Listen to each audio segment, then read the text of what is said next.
नाना करते प्यार तुम इसे कर बैठे, करना था इनकार मगर इकरार तुम इसे कर बैठे। दोस्तों जय हिंद।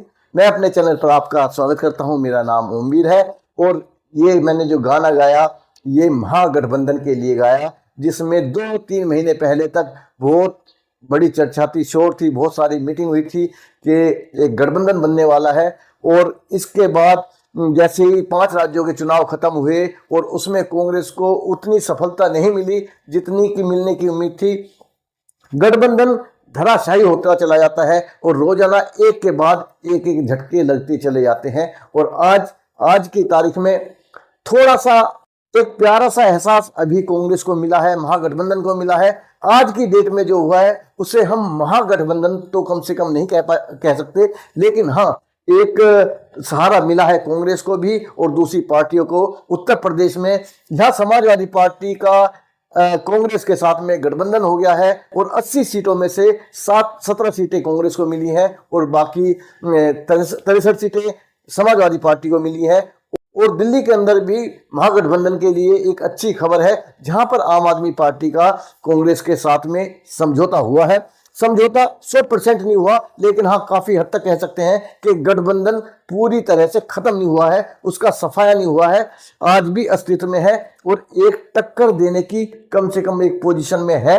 लगता है कि मुकाबला अच्छा होगा। एक देश का एक बहुत बड़ा हिस्सा ऐसा है जो हार जीत से अलग एक मुकाबला देखना चाहता है कि मुद्दों के ऊपर कोई लड़ाई हो, एक झगड़ा हो, एक झटका हो, एक कंपटीशन हो और एक कांटे का मुकाबला हो। अब वो दिखाई दे रहा है कि कहीं कहीं महागठबंधन भारतीय जनता पार्टी के सामने खड़ी होती नजर आ रही है। सबसे पहले बात करूंगा भाजपा का जो सबसे बड़ा स्लोगन है इस टाइम, अब की बात 400 के पार। तो ये अपने आप में बहुत बड़ी बात है कि आज भी कुछ लगता है भारतीय जनता पार्टी को करीब 10 साल शासन करते हुए मोदी जी को देश के ऊपर हो गए हैं। उसके बाद में अगर 400 का दावा भी कर रहे हैं तो ये इसकी प्रशंसा होनी चाहिए, कहीं ना कहीं बात में दम तो है। लेकिन अगर दूसरे तथ्यों को देखा जाए, दूसरे तर्कों को देखा जाए, दूसरे समीकरणों को देखा जाए तो ऐसा लगता नहीं है कि भारतीय जनता पार्टी इस आंकड़े को छू पाएगी। क्योंकि अगर 400 मिलने का इन्हें विश्वास होता भारतीय जनता पार्टी को तो ये अपना जो टारगेट फिक्स करते वो कम से कम 500 सीटों का है, 450 सीटों का करते। लेकिन इन्होंने क्योंकि 400 का किया है तो ये मान के चलते हैं कि कहीं ना कहीं 300 के आसपास इनका मानना है। और जो इनके भारतीय जनता पार्टी के इंटरनल सर्वे बता रहे हैं तो उन्होंने क्या बताया है कि भारतीय जनता पार्टी इन चुनावों में 250 से लेकर 270 या 72 तक कहीं सीट ले सकती है। अच्छा, अगर 272 भी सीट आ जाती है मैक्सिमम भी, तो सरकार जुगाड़बाजी से कहीं भारतीय जनता पार्टी बनाने में कामयाब हो जाएगी। लेकिन दूसरी तरफ ये भी देखना पड़ेगा, जो पिछले 10 साल से मोदी जी देश के प्रधानमंत्री हैं, उनका जो स्वभाव है वो जुगाड़बाजी की सरकार चलाने में अपने आप में कंफर्टेबल नहीं होंगे, क्योंकि उन्हें एक छत्र राज करने की आदत है। उनके सामने कोई आजू बाजू होना नहीं चाहिए, उनके समकक्ष कोई खड़ा नहीं होना चाहिए। उन्हें पूरी पार्टी में एक ही आदमी चाहिए, मोदी। अगर राज्यवार परिस्थितियों को समझने की कोशिश करें तो सबसे पहले जो सबसे बड़ा सूबा है वो है उत्तर प्रदेश, जहां पर 80 सीटें हैं और ऑलरेडी भारतीय जनता पार्टी के पास 62 सीटें हैं और 5 सीटें समाजवादी पार्टी के पास हैं। पिछले चुनाव में 2019 में समाजवादी पार्टी और बहुजन समाजवादी पार्टी का गठबंधन हुआ था, उसके बावजूद इतना अच्छा रिजल्ट नहीं आया था जितने की उम्मीद की जा रही थी। तो उसमें मायावती जी को 10 सीटें मिली थी और समाजवादी पार्टी को मात्र 5 सीटों पर संतोष करना पड़ा था। जब मैं ये कह रहा हूं कि भारतीय जनता पार्टी ने 400 का आंकड़ा एक टारगेट अपना फिक्स तो कर दिया, लेकिन कैसे प्राप्त करेगी, तो ऐसा लगता है कि भारतीय जनता पार्टी कहीं ना कहीं अंदर से डरी हुई तो है। और बहुत सारे जो शख्स हैं, जो बॉडी लैंग्वेज है वो बताती है कि कहीं ना कहीं भारतीय जनता पार्टी खतरे में है। अगर भारतीय जनता पार्टी को अपनी स्थिति 2019 के जैसी भी लगती तो मैं गारंटी से कहता हूं कि इस टाइम चौधरी चरण सिंह जी को 10 साल सरकार बने हुए हो गए भारतीय जनता पार्टी को, तब भी उन्हें भारत रत्न मिल सकता था।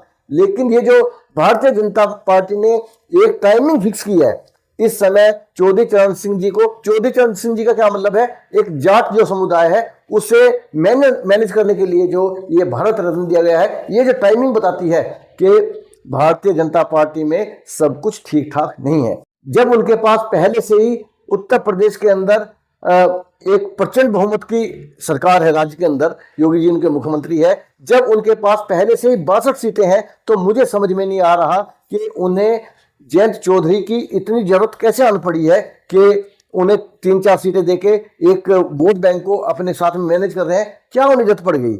मुझे समझ में नहीं आता कि सुहेल देव जैसे क्षेत्रीय नेता है जिनका कुछ कुछ नीतीश कुमार जैसा है, कभी दाएं कभी बाएं। अभी 4 महीने पहले बोल रहे थे कि दुनिया में नरेंद्र मोदी जैसा झूठा प्रधानमंत्री कहीं नहीं है।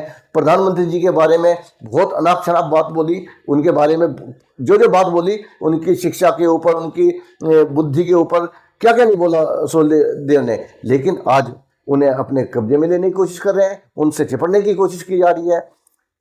राजा भैया है वो उनके काबू से थोड़ा निकलते जा रहे हैं, हालांकि उनकी अपनी पार्टी है 2 विधायकों के साथ में, तो उनसे सभी चिपड़ने की कोशिश करते हैं। भारतीय जनता पार्टी को कौन सी ऐसी जरूरत आन पड़ी है? और जो छोटे छोटे दल है, अपना दल तो उनका पहले से भी उनके साथ में था।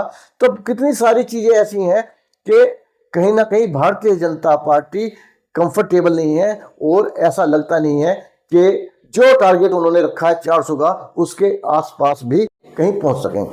भारतीय जनता पार्टी के साथ में एक जो दिक्कत आ रही है कि जो बड़ी स्टेट है, चाहे वो महाराष्ट्र है, उत्तर प्रदेश है, चाहे वो राजस्थान है, चाहे वो बिहार है, चाहे बंगाल है, या गुजरात है, या दिल्ली है। दिल्ली की हालांकि इतनी सीटें नहीं है, 7 सीटें ही है, लेकिन अधिकतर राज्यों में उनके पास मैक्सिमम सीटें हैं। अब पहले से ही बिहार में 40-39 सीटें लिए बैठे हैं, या गुजरात में इतनी सीटें हैं, दिल्ली में 7 की 7 लिए बैठे हैं, हरियाणा में 10 की 10 लिए बैठे हैं।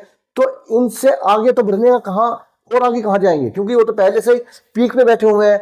तो सबसे बड़ी दिक्कत ये है कि अगर किसी स्टेट में कुछ सीटें कम हो जाती हैं भारतीय जनता पार्टी की, तो उत्तर प्रदेश के अंदर कुछ सीटों को कवर किया जा सकता है कि 62 से लेकर थोड़ी सीटें बढ़ाई जा सकती हैं। लेकिन दिक्कत की बात यह है कि खुदा ना खास्ता ऐसा हो कि उनकी 62 सीटों के ही लाले पड़ जाएं, तो फिर भारतीय जनता पार्टी के लिए अगली सरकार बनाना बिल्कुल भी आसान नहीं है। ये तो उत्तर प्रदेश की कहानी थी, लेकिन अगर पूरे देश की बात की जाए तो ये भी देखना पड़ेगा कि मंदिर जो बना है उसकी प्राण प्रतिष्ठा की है, बहुत बड़े लेवल पर इस उत्सव को मनाया गया। बहुत सारे घरों में पटाखे चलाई गई, लड़ियां जलाई गई, दीपक जलाए गए, और एक पूरे देश के अंदर ऐसा माहौल, राममय माहौल बन गया था। लेकिन उसके बावजूद भी कहीं ना कहीं भारतीय जनता पार्टी को लगता है कि जिस तरह का माहौल दिखाई दे रहा है वो सारा वोट में तब्दील हो सकेगा या नहीं हो सकेगा। किसानों की दिक्कतें हैं, आंदोलन चल रहा है, उधर पंजाब से सिख कम्युनिटी के लोग जो है दिल्ली आने के लिए छटपटा रहे हैं, इधर पश्चिमी उत्तर प्रदेश में टिकैत साहब ने बोल रखा है कि हमने अपने ट्रैक्टर धुलवाकर पॉलिश करवा के खड़े कर रखे हैं, जब दिल करेगा, दिल्ली हमसे ज़्यादा दूर नहीं है। अगर बाई चांस टिकैत साहब अपने थल बल के साथ में दिल्ली की सीमा को घेर लेते हैं तो देश के अंदर कहाँ माहौल जाएगा। और ये माहौल और ये मुद्दा इतना मुश्किल है, इतना कठिन है कि एक चीज़ को यहाँ पे समझिए कि जैसे ही चौधरी चरण सिंह जी का मैं एक बार फिर से जिक्र करूँगा, उनको भारत रत्न देने की घोषणा की गई, तो अपने मुंह से पब्लिकली जयंत चौधरी ने बोला कि अब चौधरी साहब को जब भारत रत्न मिल गया तो मैं अपने मुंह से भारतीय जनता पार्टी में जाने से कैसे मना करूं। इसका मतलब खुल्लम खुल्ला उन्होंने बोल दिया। सीटों के ऊपर, सीट शेयरिंग के ऊपर उनकी बातचीत हो चुकी है। लेकिन नोटिस कीजिए, पिछले 1 हफ्ते से, हफ्ता नहीं करीब 10 दिन से जयंत चौधरी और भारतीय जनता पार्टी की बातचीत आगे नहीं बढ़ रही है। अब इस माहौल में जयंत चौधरी खुद फंसे हुए हैं, क्योंकि जो उनके समीकरण है, जो पश्चिमी उत्तर प्रदेश की राजनीति है, एक मुस्लिमों का एक बहुत बड़ा तबका जयंत चौधरी को सपोर्ट करता है, जाट कम्युनिटी का एक बड़ा हिस्सा जयंत चौधरी को सपोर्ट करता है। अगर आज ये भारतीय जनता पार्टी में शामिल हो जाते हैं तो कितना बड़ा इनका डैमेज होगा। और कितना जो मुस्लिम कम्युनिटी का जो इनका वोट पहले से चलता आ रहा है, पुश्तैनी वोट है, क्या वो इनके साथ रहेगा? जो जाट समुदाय इनके साथ में है और चौधरी साहब को, जयंत चौधरी को अपना आन बान शान समझता है, जब किसानों का और सरकार का मुकाबला होगा या एक पाले में किसान खड़े होंगे और दूसरे पाले में सरकार खड़ी होगी, तो किसान जयंत चौधरी की तरफ जाएगा या फिर समाजवादी पार्टी और कांग्रेस का जो गठबंधन है उसकी तरफ को अपना रुख करेगा? ये एक चिंता का विषय है। उधर एक खबर सुनने में आई थी कि अशोक चौहान भाजपा की तरफ आने वाले हैं। कोई बड़ी बात नहीं है, बड़े बड़े लोग गए हैं, अभी नीतीश कुमार छोड़ के गए हैं, ऐसे बहुत सारे लोग, ऐसी चीजें चलती हैं, लेकिन उन्होंने अपने बढ़ते हुए पांव रोक लिए हैं, क्योंकि कहीं ना कहीं देश के अंदर एक ऐसा माहौल बनता जा रहा है कि मुकाबला खत्म नहीं हुआ है, कांग्रेस अभी खत्म नहीं हुई है, गठबंधन अभी खत्म नहीं हुआ है और टक्कर पे खड़ा हुआ है। अगर देश के अंदर ये एक अवधारणा खड़ी हो जाती है कि मुकाबला टक्कर का है, तो बहुत सारे लोग जो भारतीय जनता पार्टी की तरफ को अपने किसी लालच के चलते हुए या किसी डर के चलते हुए भारतीय जनता पार्टी की तरफ शिफ्ट होना चाह रहे थे, वो रुकेंगे। अभी एक जो आजकल एक शब्द है खेला, खेला का बिहार में भी हुआ था, बंगाल में भी इसका जिक्र हुआ था खेला का। असलियत में पश्चिम बंगाल से निकला हुआ शब्द है खेला, बिहार में भी इस्तेमाल हुआ वो। तो एक खेला लगता है कि हो सकता है। मायावती अभी गुमसुम है, उन्होंने मोटा मोटी कह दिया है कि गठबंधन में नहीं जाएंगी, लेकिन ये भी बोल दिया है कि भारतीय जनता पार्टी में नहीं जाएंगी। और जैसे ही चुनाव की घोषणा होगी और आचार संहिता लगेगी, उसके बाद में सरकार का जो सुरक्षा एजेंसी है, ईडी और सीबीआई जैसी लोगों को परेशान करने वाली जो एजेंसी हैं, क्योंकि अब ये क्राइम को खत्म करने वाली एजेंसी नहीं रही, ये विपक्ष को खत्म करने वाली एजेंसी बन गई है। अगर ऐसा हुआ तो आचार संहिता के बाद में इनके ऊपर से सरकार का नियंत्रण खत्म हो जाता है, तो कहीं मायावती एक बार फिर से गठबंधन की तरफ अपना रास्ता तो नहीं बदल देंगी, तो ये खेला हो सकता है। ये बड़े सवाल हैं। जाने से पहले मेरे चैनल को सब्सक्राइब करें और साथ में बने घंटी के निशान को क्लिक करना ना भूलें।